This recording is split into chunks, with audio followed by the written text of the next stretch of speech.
اعوذ باللہ من الشیطان الرجیم بسم اللہ الرحمن الرحیم الحمد للہ رب العالمین والصلاة والسلام علی سیدنا و مولانا ابی القاسم محمد اللہم صلی علی محمد و آل محمد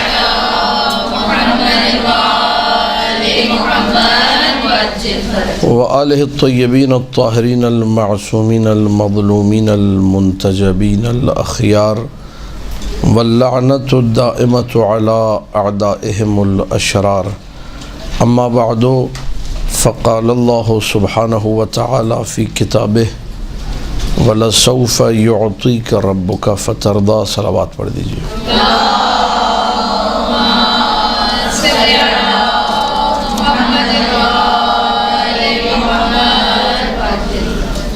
آج کی گفتگو تمہید میں تھوڑا سا ہم لوگ قرآن کی آیت پہ گفتگو کریں گے تاکہ آغاز جو ہے وہ قرآن مجید سے ہو، پھر ایک تاریخی گفتگو آپ کے سامنے رکھنی ہے انشاءاللہ جو کہ ایام فاطمیہ کے حوالے سے آپ لوگوں کے لیے قابل استفادہ ہوگی انشاءاللہ۔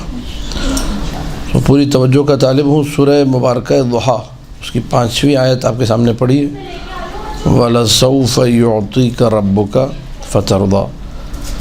اللہ اپنے نبی کو خطاب کر رہا ہے اور کہہ رہا ہے کہ عنقریب اللہ آپ کو عطا کرے گا، آپ کا رب آپ کو عطا کرے گا، اور جب عطا رب ہوگی فترضا تو آپ خوش ہو جائیں گے، آپ راضی ہو جائیں گے۔ آیت کے مزاج سے سمجھ میں آ رہا ہے کہ اللہ سبحانہ و تعالی جو عطا کر رہا ہے وہ اپنے حبیب کی خوشی کی خاطر عطا کر رہا ہے، ورنہ اللہ کی عطاؤں کے بہت سارے اور بھی مقاصد ہیں۔ مثلا انسانوں کو عطا کرتا ہے، کہتا ہے یا ایھا الناس انتم الفقراء الی اللہ، اے لوگو تم فقیر ہو، محتاج ہو، نادار ہو، مجھے عطا کرتا ہے، آپ کو عطا کرتا ہے، کیوں؟ کیونکہ ہم فقیر ہیں، کیونکہ ضرورت ہے، احتیاج ہے، اور باقاعدہ کہتا بھی ہے کہ میں تمہیں اس لیے دے رہا ہوں کہ تم فقیر ہو، محتاج ہو، نادار ہو، ضرورت مند ہو، نیڈ ہے۔ لیکن جب اپنے حبیب کو عطا کرتا ہے تو یہ نہیں کہتا کہ حبیب تجھے اس لیے دے رہا ہوں کہ تو فقیر ہے، کہتا ہے حبیب تجھے اس لیے عطا کر رہا ہوں تاکہ تو خوش ہو جائے۔ تو مقصد کیا ہے؟ محمد مصطفیٰ صلی اللہ علیہ وآلہ کی خوشی۔ محمد صلی علی محمد و آل محمد۔ حبیب کو خوش کرنا مقصود ہے۔ اگر ہم ایک پورے جو سسٹم ہے دین کا اسے دیکھیں، روایات کو دیکھیں، قرآنی آیات کو دیکھیں، تو آپ کو نظر آئے گا پوری کائنات اللہ کو راضی کر رہی ہے، اللہ کو خوش کرنے میں لگی ہے۔ وَإِن مِّن شَيْءٍ إِلَّا يُسَبِّحُ بِحَمْدِهِ وَلَٰكِن لَّا تَفْقَهُونَ تَسْبِيحَهُمْ، قرآن کی آیت ہے۔ کائنات میں کوئی شے، کوئی چیز ایسی نہیں کہ جو اللہ کی تسبیح میں مشغول نہ ہو، لیکن تم اس تسبیح کا ادراک نہیں رکھتے، تمہیں سمجھ نہیں آتا کہ تسبیح ہو رہی ہے۔ وَإِلَّا ہر شے تسبیح الہی میں، ہر شے اللہ کی تسبیح کیوں کر رہی ہے؟ اللہ کو راضی کرنے کے لیے، اللہ کی خوشی کی خاطر۔ توجہ ہے یا نہیں ہے؟ انبیاء کے جتنے اعمال ہیں، تاریخ انبیاء پڑھیے، یہ قصص الانبیاء کتاب ہے، بہت اچھی کتاب ہے، پڑھنے والی کتاب ہے، ضرور اس کا مطالعہ کریں، مجالس میں سے استفادہ کریں۔ ہم لوگوں نے بچپن میں پڑھی تھی، پھر اب پڑھنا کم کر دیا، لیکن بہرحال تفاسیر میں ہی قصص الانبیاء کا مطالعہ رہتا ہے، آپ لوگ بھی کیجئے مطالعہ۔ قصص الانبیاء میں آپ کو جا بجا دکھائی دے گا کہ انبیاء کے جو اعمال ہیں وہ حصول رضائے پروردگار کے لیے ہیں۔ پوری توجہ رہے اس نقطے کے اوپر، یہ ٹرننگ پوائنٹ ہے۔ ہر ہستی، ہر شخص، ہر شے اللہ کو راضی کر رہی۔ حضرت آدم نے مصیبتیں جھیلی، زحمتوں میں رہے، کیوں؟ کہیں گے اللہ کو راضی کرنے کے لیے۔ حضرت نوح نے مصیبتیں جھیلی ساری کی ساری، کیوں؟ اللہ کو راضی کرنے کے لیے۔ حضرت ایوب نے سارے کے سارے مصائب جھیلے، مصیبتوں میں، صعوبتوں میں، سختیوں میں، پریشانیوں میں رہے، کیوں؟ اللہ کو راضی کرنے کے لیے۔ حضرت ابراہیم کو آگ میں ڈالا گیا، مشہور و معروف واقعہ ہے، بھڑکتی ہوئی آگ، دہکتی ہوئی آگ، شعلے آسمان سے باتیں کر رہے ہیں، جبرائیل امین پہنچے کہ میں آ گیا ہوں مدد کرنے۔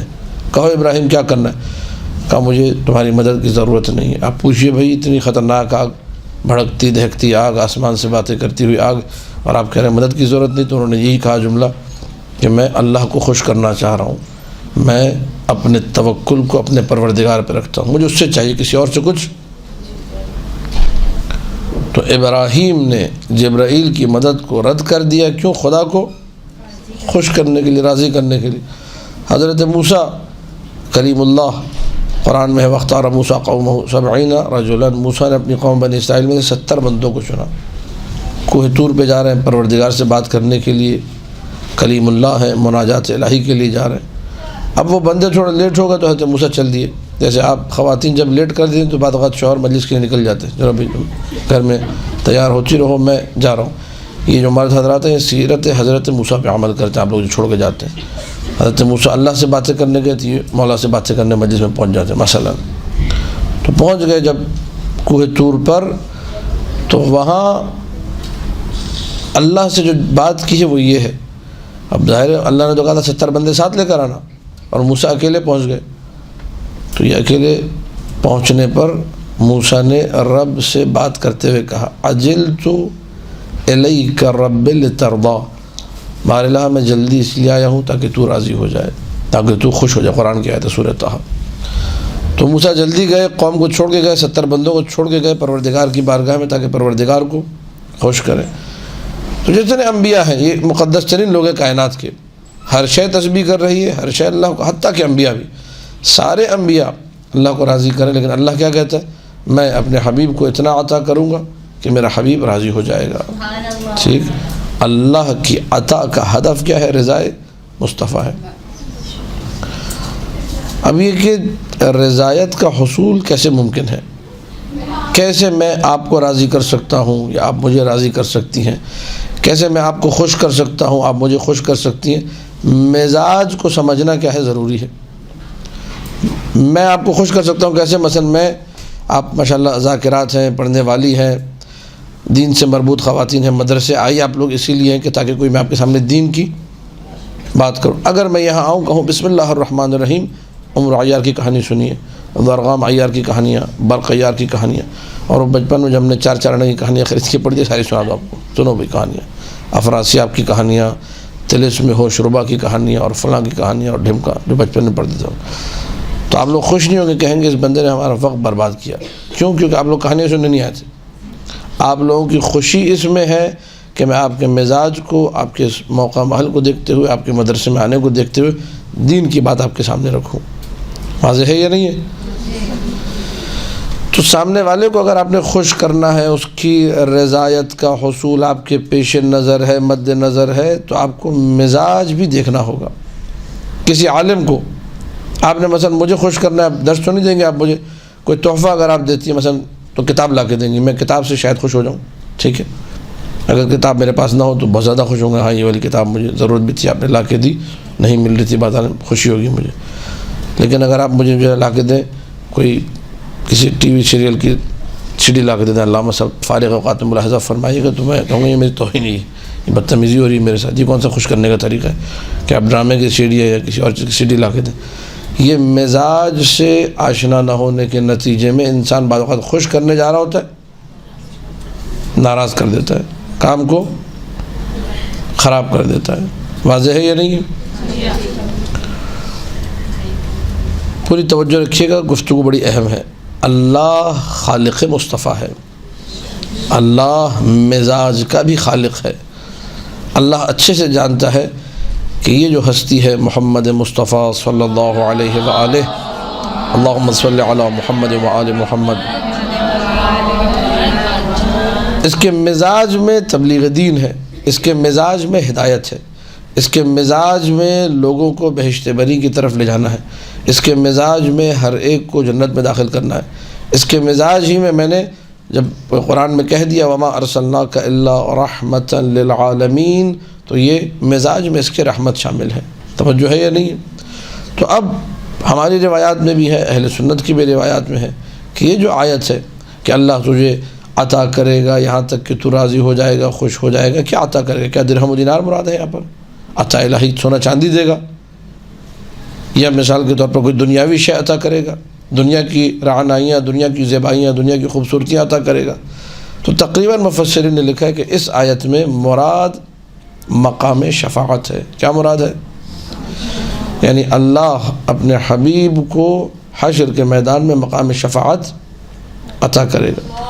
اللہم صلی علی محمد و آل محمد۔ حدیث میں ہے کہ جب حشر کے میدان میں اللہ کسی بھی بندے کو، فرض کیجئے مجھے بخشا، میرے گناہوں کو بخشا اللہ نے، تو مجھے بخشنے کے بعد نبی سے کہے گا اوا رضیت یا محمد، یہ بڑا لطیف ہے۔ ہم میں سے کسی کو بھی اللہ بخشے گا تو اپنے حبیب سے خطاب کر کے کہے گا کہ اے میرے محمد، کیا راضی ہو گئے، خوش ہو گئے؟ یہ تمہاری امت کو میں نے سے بخش دیا۔ آپ کو بخشے گا اوا رضیت یا محمد، خوش ہو گئے۔ اب سمجھیے گا مزاج کو اور اس کا لطف لیجئے گا۔ اللہ ہر بندے کو معاف کرنے کے بعد، اس کو بخشنے کے بعد اپنے حبیب سے پوچھتا ہے اوا رضیت یا محمد، اے میرے محمد، اے میرے حبیب، کیا راضی ہو گئے؟ پیغمبر نے جو کہا وہ عجیب، یہ خطابت نہیں ہے، یہ خیال پردازی نہیں ہے، یہ ذہن میں آیا ہوا کوئی الہام یا کوئی عطائی بات نہیں ہے، یہ حدیث معصوم ہے کہ نبی اکرم حشر کے میدان میں، تفسیر کا حوالہ ہے تفسیر اطیب البیان، اور بھی دیگر کتابوں میں ہے، میں وہاں سے دیکھ کے پڑھ رہا ہوں، اس میں یہ حدیث دی ہوئی ہے کہ نبی اکرم جواب میں کہیں گے جب تک ایک بھی شخص شیعوں میں سے، دو بھی بندے شیعوں میں سے محشر میں باقی رہ جائیں میں راضی نہیں ہوں گا۔ یہ ہے شفاعت مصطفیٰ، مصطفیٰ کی رضا اس میں ہے صلوات اللہ وسلامہ علیہ کہ میں اور آپ جتنے بھی ہیں ہم سب کے سب بہشتی بن جائیں، ہم سب کے سب جنت میں چلے جائیں۔ پوری توجہ رکھیے گا۔ یہ جو آیت ہے سورہ ضحیٰ کی 5ویں آیت، اس آیت کے بارے میں مفسرین کرام نے لکھا کہ یہ امید دلانے والی آیت ہے۔ کون سی آیت ہے؟ مفسرین کرام نے کیوں لکھا وہ میں عرض کروں گا، لیکن یہ کہ جب آپ عالم اسلام کی تفسیروں کا مطالعہ کریں گے، اہل سنت کی تفاسیر کا مطالعہ کریں گے، تو آپ کو دکھائی دے گا کہ اہل سنت نے بہت ساری آیتیں ہیں جن کے بارے میں یہ کہا ہے کہ یہ آیتیں کتاب الہی میں بہت زیادہ امید دلانے والی آیات ہیں۔ ہیڈنگ یہ ہے ان ارجا آیت فی کتاب اللہ، ارجا رجا سے ہے، یعنی سب سے زیادہ امید دلانے والی آیت کتاب خدا میں ہے۔ پہلی آیت جو ذکر کی مفسروں نے اس کے بارے میں یہ لکھا کہ یہ سب سے زیادہ امید دلانے والی آیت ہے، وہ بالکل ابتدا میں سورہ نساء کی 48ویں آیت ہے۔ ان اللہ لا یغفر ان یشرک بہ ویغفر ما دون ذلک لمن یشاء۔ اسباب النزول کتاب ہے واحدی کی، اہل سنت عالم کی، وہ لکھتا ہے کہ یہ والی آیت جو ہے یہ سب سے زیادہ امید دلانے والی آیت ہے۔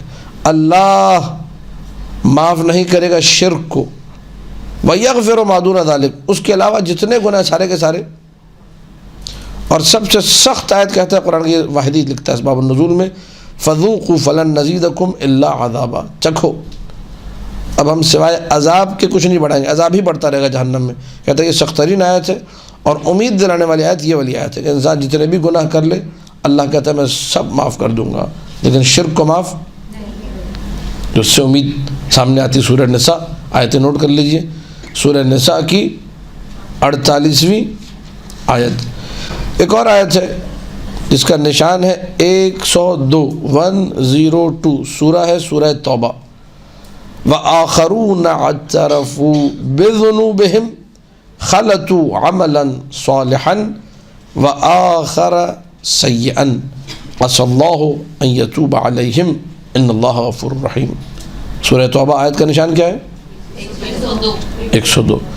اور وہ لوگ کہ جنہوں نے اپنے گناہوں کا اقرار کیا، اعتراف کیا کہ ہاں ہم گناہگار ہیں، ہم پاپی ہیں، ہم سے غلطی ہو گئی، ہم سے بلنڈر ہو گیا، ہم سے مسٹیک ہو گئی، لیکن کیا ہے انہوں نے نیک عمل کو مخلوط کیا برے عمل کے ساتھ۔ ہم سب یہی ہیں، ایک جگہ بدمعاشی کرتے ہیں، پھر جا کے علم پہ کھڑو کے معافی مانگ لیتے ہیں، پھر چھوٹی سی بدمعاشی کی، پھر اللہ کو منانے کے لیے 2 رکعت نماز پڑھ لیتے ہیں، پھر ایک بدمعاشی کی، پھر دعائے توسل پڑھنے بیٹھ جاتے ہیں، ایک بدمعاشی کی، پھر اچھا پڑھنے بیٹھ گئے۔ تو یہ ہم لوگوں کے لیے، لیکن ہم لوگ کیا کرتے ہیں؟ اعتراف کرتے ہیں کہ پروردگار مجھ سے غلطی ہو گئی، پروردگار مجھ سے خطا ہو گئی، پروردگار میں ایسا نہیں کرنا چاہ رہا تھا، بس بہکاوے میں آ گیا، وغیرہ وغیرہ، اعتراف گناہ۔ لیکن اعتراف گناہ کے ساتھ پلس پوائنٹ کیا ہے؟ نیکیاں بھی ساتھ ساتھ میں، اللہ ہم سب کو نیکیاں کرنے کی مسلسل توفیق عطا کرے۔ یہ جن کا اسٹیٹس اس طرح مینٹین ہوا ہے کہ گناہوں کا اقرار بھی کرتے ہیں، اور یہ خوبی ہے، یقین کیجیے گناہوں کا اقرار، اس میں میں واضح کر دوں کہ وہ لوگ جو کہ ایک سیلف ایگو، ایک انا کا شکار ہوتے ہیں، کبھی بھی گناہوں کو نہیں مانتے۔ کہ اپنے آپ کو ہمیشہ حق پہ سمجھتے ہیں، ہماری ہر چیز ٹھیک ہے. یہ بدترین صورتحال ہے. انسان اگر اس مرحلے پہ آ جائے کہ اپنے آپ کو ہر چیز میں صحیح سمجھنے لگے، اس سے بری صورتحال. اور اس کی وجہ کیا ہوتی ہے؟ یہ لوگ احساس کمتری کا شکار ہوتے ہیں. احساس کمتری کا برے طریقے سے جب شکار ہو انسان تو اپنے آپ کو ہر چیز میں اچھا سمجھنے لگتا ہے، یہ بھی ٹھیک ہے، وہ بھی ٹھیک ہے، وہ سب کچھ ٹھیک ہے. یہ خوبی ہے کہ انسان اعتراف گناہ کرے. بدبختی یہ ہے، اسے نوٹ کریں. خوبی یہ ہے کہ اعتراف گناہ کرے، بدبختی یہ ہے کہ ایک دوسرے کے سامنے کرے. آپ کو اعتراف گناہ کرنا ہے، اقرار کرنا ہے، اللہ کے سامنے کریں، مصلی پہ بیٹھ کے مولا سے کہیں. ویسے اعمال پہ حاضر و ناظر ہیں، وہ دیکھ رہے ہیں. لیکن میں آپ سے آگے کہوں کہ مجھ سے غلطی ہو گئی، آپ مجھ سے آ کر کہیں، یہ ممنوع ہے، شرعاً حرام ہے. ٹھیک ہے. اور پھر اس کے بعد جو لطیفہ ہے وہ یہ ہے کہ سنو، میں تمہیں بتا رہی ہوں، کسی اور کو نہیں بتانا.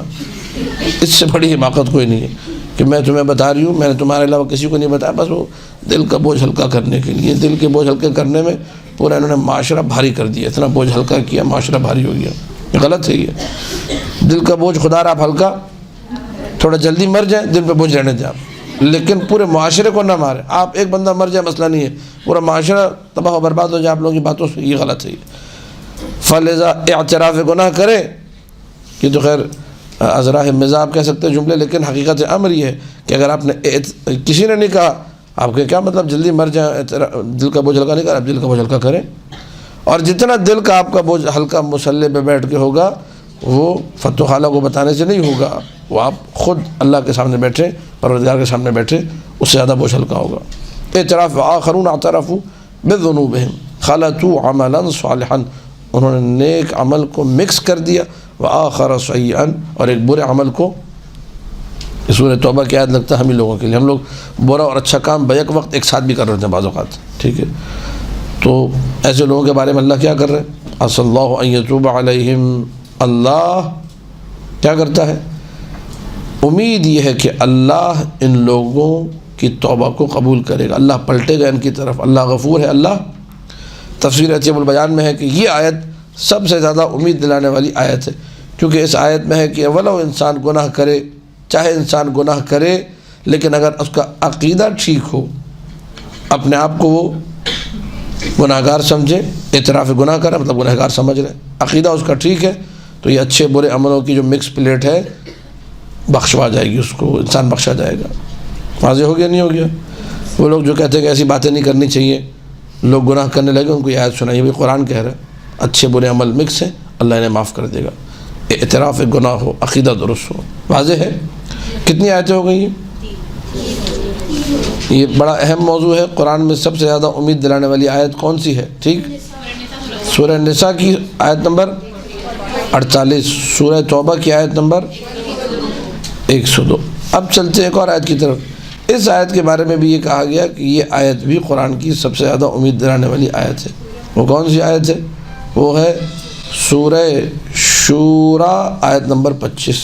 سورہ شورا آیت نمبر وَهُوَ الَّذِي يَقْبَلُ التَّوْبَةَ عَنْ عِبَادِهِ وَيَعْفُو عَنِ السَّيِّئَاتِ وَيَعْلَمُ مَا تَفْعَلُونَ.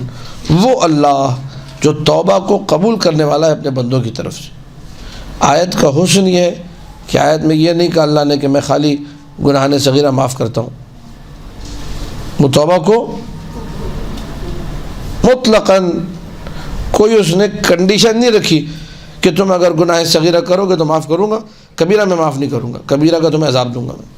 نہ، وہ اپنے بندوں سے توبہ کو قبول کرتا ہے جیسا بھی آپ ہر صورت میں گناہ کو قبول کرتا ہے. سورہ شورا 25ویں آیت. وَيَعْفُو عَنِ السَّيِّئَاتِ، ساری برائیوں سے معاف کرنے والا وہ ہے، عفو سے کام لینے والا وہ ہے. وَيَعْلَمُ، یہ اللہ ہے، یعلم، وہ جانتا بھی ہے، ما تفعلون، جو بدماشیاں تم کر رہے ہو. ایک دفعہ یہ ہوتا ہے کہ میں اور آپ غلطی کرتے ہیں، اما ابا کو یا ہمارے جو بزرگ کو پتہ نہیں ہوتا، بعد میں پتہ چلتا ہے وہ اگنور کر دیتے. یہ فرق ہے، بڑا فرق. اس کو سمجھیے گا کہ آپ کو سامنے والے کا پتہ نہ ہو کہ مسٹیک کیا کی ہے، پھر آپ جو ہے بعد میں ہلکے پڑ جائیں تو کوئی کمال نہیں. ہر بندہ یہ کر رہا ہے آج کل، ایسی افو درد تو کوئی بھی کر لیتا ہے. لیکن جانتے ہوئے قوت بھی اس نے دی ہوئی ہے تمہیں، خالق بھی تمہارا وہ ہے، اس کی نگاہوں کے سامنے تم کام کر رہے ہو، اس کے باوجود وہ کہتا ہے کہ میری کھلم کھلا تم مخالفت کرتے ہو، میں غفور الرحیم ایسا ہوں کہ میں پھر بھی تمہیں معاف. کتنی آیتیں ہو گئی؟ اس آیت کے بارے میں بھی کہا کہ یہ آیت جو ہے قرآن کی سب سے زیادہ امید دلانے والی آیتوں میں. اللہ تمہاری توبہ کو قبول کرے گا ہر حال میں. واضح ہو گیا. چوتھی وہ آیت جس کے بارے میں کہا گیا قرآن میں سب سے زیادہ امید دلانے والی آیت ہے، وہ ہے سورہ زمر آیت نمبر 53. سورہ زمر آیت نمبر 53 53. قل یا عبادی الذین اسرفوا علی انفسهم لا تقنطوا من رحمت اللہ ان اللہ یغفر الذنوب جميعا انہ هو الغفور. یہاں تک آپ لوگ میرے ساتھ ہیں؟ کہہ دو اے حبیب ان میرے بندوں سے جن لوگوں نے اپنے نفسوں پر ظلم کیا ہے. کیا کہنا ہے؟ کہنا یہ ہے قل کا مقولہ، وہ جو بات کہنی ہے وہ یہ کہنی ہے، لا تقنطوا من رحمت اللہ، اللہ کی رحمت سے نا امید نہ ہو جاؤ. ان اللہ یغفر الذنوب جميعا، اللہ سارے، کھلی ہوئی آیت، صاف ستھری آیت، سارے الذنوب جميعا، ذنوب یعنی گناہ، جميعا سارے کے سارے، جتنے گناہ اللہ سارے گناہ بخشنے والا ہے، معاف کرنے والا، وہ غفور الرحیم ہے. تم اللہ کی رحمت سے نا امید، انہ هو الغفور الرحیم، وہ غفور الرحیم ہے. یہ آیت اس کے بارے میں مشہور ہے، شیعہ سنی سب نے لکھا ہے کہ یہ آیت قرآن میں سب سے زیادہ امید دلانے والی. اپنی امیدوں کو بڑھائیے اللہ سے، بیزار مت بنے اپنے بعض کرتوتوں بعض اعمال کی وجہ سے. اللہ سے بیزار ہو جاتے، زندگی سے بیزار ہو جاتے، اللہ مجھے معاف نہیں کرے گا. ٹھیک ہے، جب انسان اس مرحلے پر آ جائے، یہ بدبختی کی انتہا ہے کہ انسان یہ سوچنے لگے کہ اللہ مجھے معاف، اللہ کہتا ہے شرک ہے اسے میں معاف نہیں کروں گا، وہ بھی اگر تم ایمان لے آئے کلمہ پڑھ لیا وہ بھی معاف ہے، شرک کو اگر ختم کر دیا. لیکن جب تک شرک پر ہو، شرک کی معافی، باقی سارے گناہ میں معاف کرنے والا ہوں. ہمارے یہاں ہمارے معاشرے میں بڑا المیہ ہے، کم ہے، اس لیے رکنا چاہیے. آپ لوگ بھی اس کو مذاق میں بھی، خواتین اگر ایسی بات کرتی ہیں یا جذبات میں غصے میں، یا مرد حضرات بھی بعض اوقات یہ بات کرتے ہیں تو غلط ہے. ٹھیک ہے، چھوٹی سی بات ہوئی میں خودکشی کر لوں گی، ٹھیک ہے، یہ ایسے پانی پینے کی طرح بولتا ہے خودکشی کر لوں گی. خدا ہدایت دے بھائی. یہ خودکشی کر لوں گی کا مطلب یہ ہے کہ رحمت ہے، الہی سے مایوس ہے. ٹھیک ہے، میں خود بھی زہر کھا لوں گی، بچوں کو بھی زہر کھلا دوں گی. چلو بھائی، کیا ہوا ایسا کہ جو خود بھی زہر کھا رہی ہے، بچوں کو بھی زہر کھلا رہی ہے؟ کیا ہوا ایسا کہ مرد کہہ رہا ہے کہ میں جا کے مثلا ابھی بینک سے پلازا سے چھلانگ لگا دوں گا، وہاں گھسنے بھی نہیں دیں گے، کہہ رہے ہیں وہاں سے چھلانگ لگاؤں اوپر سے. کیوں؟ وجہ کیا ہے؟ وجہ ہے رحمت سے الہی سے نا امید ہونا. وجہ ہے رحمت کے بارے میں نہ سوچنا کہ رحمت پروردگار کتنی وسیع ہے، اور اس کے بعد رحمت الہیہ کے سارے مظاہر، ان سے توسل ہمارے لیے ممکن ہے. محمد مصطفیٰ صلی اللہ علیہ وآلہ سے لے کر امام زمانہ سلام اللہ علیہ تک. اللہم صلی علی محمد وآل محمد. تو ایک اب آپ ملاحظہ فرمائیے گا، یہ میں خودکشی والی بات جان بوجھ کے میں نے کچھ کہنا چاہ رہا ہوں کہ ہم سارے کے سارے جو ہے یہاں پرابلم کا شکار ہے. سب جو خودکشی کر رہا ہے وہ تو بہت بڑی پرابلم کا شکار ہے. وہ تو مر گیا، اس نے پیٹرول پیا پتہ نہیں، اس میں پھر تیل لگا کے خود کو آگ لگا کے ہلاک ہو گیا، مثلا واصل جہنم ہو گیا. اب آ گئے میں اور آپ، ہم لوگ بھی بدھو پنے میں کم نہیں ہیں. ٹھیک ہے، البدھو الجلیل، بڑا بدھو. ٹھیک، تو اب وہ خودکشی کر کے مر گیا. اس نے رحمت الہی سے پورا مظاہرہ کیا، بھرپور عملی پریکٹیکل مظاہرہ کہ میں رحمت الہی سے نا امید ہو چکا ہوں، اب میں نے نہیں جینا، اب میں مر جاؤں تو بہتر ہے. ایسی زندگی میں انسان نہ جیے تو بہتر ہے. یہ کوئی زندگی ایسی زندگی پہ لانا تھا، چلو بھائی خودکشی، خود کو مارا اور مر گئے، کہانی ختم کر لی.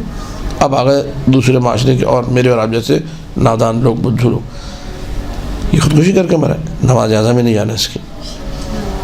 کیوں نہیں جانا؟ نماز جنازہ میں جائیں گے. وہ شیعہ امیر المومنین تھا نہیں تھا؟ بالکل تھا. مومن تھا نہیں تھا؟ بالکل تھا. مومن تھا، شیعہ تھا. اچھا، علی ولی اللہ پڑھتا تھا. اب ہمارا بدھو پنا یہ کہ ہم کہتے ہیں اس کی نماز جنازہ میں، تم نماز جنازہ میں جاؤ گے تو ہوگا کیا؟ یہ کہو گے نا اللہم انا لا نعلم منہ الا خیرا. یہ کہو گے اللہم اغفر للمؤمنین نماز جنازہ میں ہم جاتے کیوں؟ نماز جنازہ دعا ہے. مرحوم کے لیے، مرنے والے کے لیے دعا کرتے ہیں، نہیں یہ جہنم میں گیا، میں اس کے لیے دعا، تمہاری دعا سے اس کے لیے کچھ بہتری، آپ وہ کرنے کو تیار کیوں؟ پریکٹیکلی کمزور ہیں میں اور آپ اس رحمت اور رضا کے معاملے میں. ہم بھی دوسروں کو بھی منع کر رہے ہوتے ہیں خودکشی کی جنازے میں جانا، خود بھی نہیں جا رہے. کیوں؟ کیونکہ ہم لوگ بھی رحمت الہی کو اتنا پاورفل نہیں سمجھتے. ہم یہ سمجھتے ہیں اس نے خودکشی کی، اس کو تو اللہ بھی معاف نہیں کرے گا. یہ بہت سے مقامات میں میں نے جملہ سنا ہے کہ یہ اتنا بڑا پاپی ہے کہ اس کو اللہ بھی معاف، یہ کتنا بڑا پاپی ہو گیا، کتنے قتل کیے، کتنے ڈاکے ڈالے، جو بھی ہے اللہ کہہ رہا ہے میں شرک کے علاوہ سب معاف کرنے کو، لیکن ہم لوگ معاف کرنے کو تیار. یہی مزاج ہم نے معاشرے میں ڈیولپ کیا. اور نماز جنازہ پڑھنا واجب کفائی ہے، کچھ لوگ پڑھ رہے ہیں، باقی سے ساقط ہے.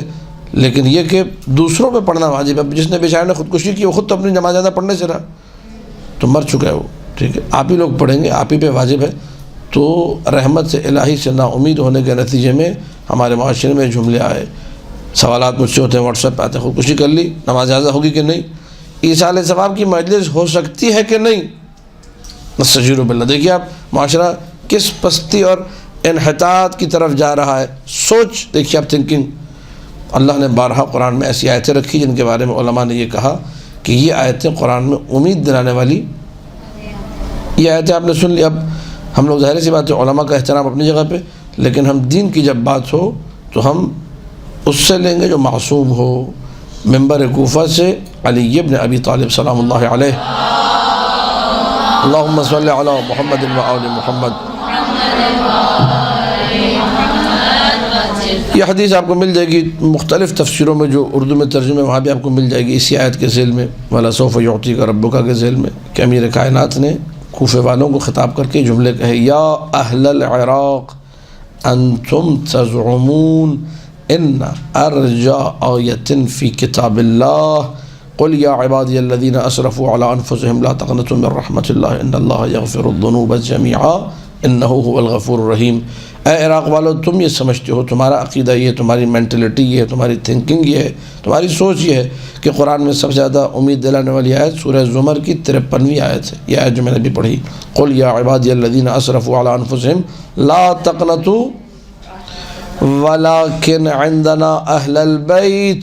لیکن ہم اہل بیت کے پاس قرآن مجید میں سب سے زیادہ امید دلانے والی آیت اگر کوئی ہے تو وہ سورہ ضحیٰ کی 5ویں آیت ہے، وَلَسَوْفَ يُعْطِيكَ رَبُّكَ فَتَرْضَىٰ. اللہ اپنے حبیب کو اتنا مقام شفاعت عطا کرے گا کہ اس کی امت عاصی میں سے کوئی ایک بھی حشر کے میدان میں جہنم میں نہیں جائے گا. اللہم صلی علی محمد و آل محمد. اور نبی کہہ رہا ہوگا یا رب ذریتی، جو سادات ہیں وہ خوش ہو جائیں، بار اللہ میرے بچے، میری ذریت، میری نسل، و شیعتی، میرے جیسے لوگ اپنا کو شیعہ سمجھتے ہیں، شیعہ نہیں بھی سمجھتے، و محبی ذریتی، لیکن سیدوں سے پیار تو کرتے ہیں، سیدوں کا احترام تو کرتے ہیں، تو میری ذریت سے جو محبت رکھنے والے بار اللہ ان کو بھی تو بخش دے. عجیب شفاعت ہے. اللہ اکبر. تو نبی اکرم صلی اللہ علیہ وآلہ نے اپنی شفاعت کبریٰ کے ذریعے، اپنی بڑی شفاعت کے ذریعے سے اللہ سے کہلوا کر سب کو بچا لیا، اپنی ساری امت کو. اور اللہ نے کیوں بچایا، اللہ نے کیوں معاف کیا؟ تاکہ نبی خوش ہو جائیں. بس اب بات کو سمیٹتے ہوئے، اللہ کو ساری دنیا راضی کر رہی ہے، اللہ مصطفیٰ کو راضی کر رہے ہیں، اور مصطفیٰ یہ کہتے ہیں حدیث میں، یا فاطمہ لا ارضا حتی ترضی، اے فاطمہ بیٹے میں اس وقت تک راضی نہیں ہوں گا جب تک تم راضی نہ ہو جاؤ. اللہم صلی علی محمد و آل محمد.